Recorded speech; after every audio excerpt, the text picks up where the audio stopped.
Ngithanda ukuthatha leli thuba Ngiyabingelela leli egameni ngibingelele lenkosi Jesu. igama lami nguNamsile wakwaDlamini. Bazalwane ngisinisiwe ngiyamthanda kakhulu uJesu. Now qaphela-ke izwi lenkosi angikhumbuli nangelodi ilanga lithi ukuze usindiswe noma ukuze uhambe uyebona izulu ngenye ilanga kumele uye esontweni. Hhayi ukuthi mhlambe reason siye esontweni because mangabe ungasayi esontweni ngesihogweni, which is something esengiyibone kakhulu yenziwe emhlabeni, ukuthi sekufundisiwe kakhulu ukuthi mawungayi nje esontweni usuke usuwenza into e-wrong.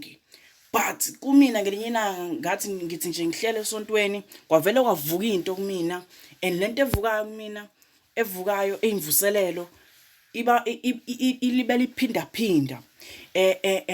Ngiyabheka around mina, ngibuka abazalwane, mangibabuka abazalwane iyavuka lento kumina ukuthi saze sabusiseka. Noma into engisho i-understandeka yini. Mangiphenduka ngibuka abazalwane from Sunday school kuze kuyophuma kobaba nomkhulu, iyafika kumina lento lena ukuthi ngendlela esibusiseke ngayo ngalesi sikhathi, ngaleli hora leli isibusisi siphakathi kwethu. So mangabe sithi thina hamba esontweni, hayi ukuthi mhlambe sisuke sesithi mama ungayi esontweni usuke usuwenza isono. Akusona isono ukuthi awuye esontweni, isono ukuthi awulifundi izwi lenkosi, isono ukuthi awulangazeleli ukukhuleka nokuyihlanganisa noNkulunkulu ngasonke isikhathi.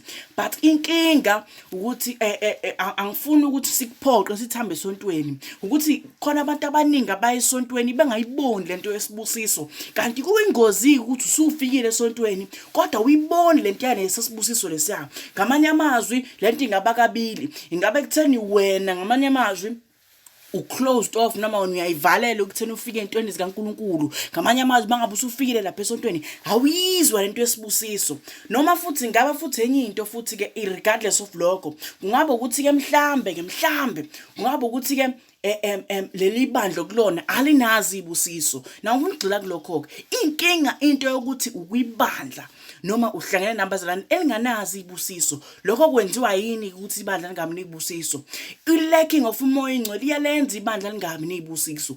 Lawo mabandla are dangerous because abaningi abantu abasose kulawo mabandla basose bamabandla abadukisi noma ibandla elinganalo nhlobo izwi lenkosi. So sekuyinkinga mangabe kuzoba khona abazalwane abahlangene bethi bahlangene ngoNkulunkulu kanti lo nkulunkulu abahlangene ngaye akekho, and ishuthi ibusiso azikho. It's just nje abazalwane abahlangana e-lecture hall bezo-lecturishwa. It is not into kamoya esuke sihlanganelwe. It is not into yani yesinkwa senyama kumele yesinkwa sikamoya kumele isinkwa sosuku kumele basidle. Shuthi khona inkinga ngaleyo bandla. It can't be ukuthi abazalwane bonke bahlangene. Umzalwane ngamunye uyakwazi ukuthi ayikhulekele nakwakhe, but mabehlangene akukho ngisho ibusiso eyikhona.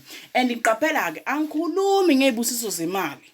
Angisho ukuthi fanele mangabe kukhonza kulo bandla kumele abazalwane bebe nezimoto bebe nemizi noma angikhulumi ngaleso sibusiso leso, but namhlanje ngikhuluma ngesibusiso engibe nemvuselelo naso kakhulu ngisesontweni engathi mangabe sengisizwa nga-understand ukuthi kuyenzeka ukuthi ukholwe and ukholwe isikhathi eside ugcina kube khona into ongasayinaki, yabo, noma ngabe usukhuleka khona izinto ekuba ngathi ukuthi sezincane ngaleyo ndlela kanti azikho ncane nhlobo, and lento yesibusiso ayikho ncane.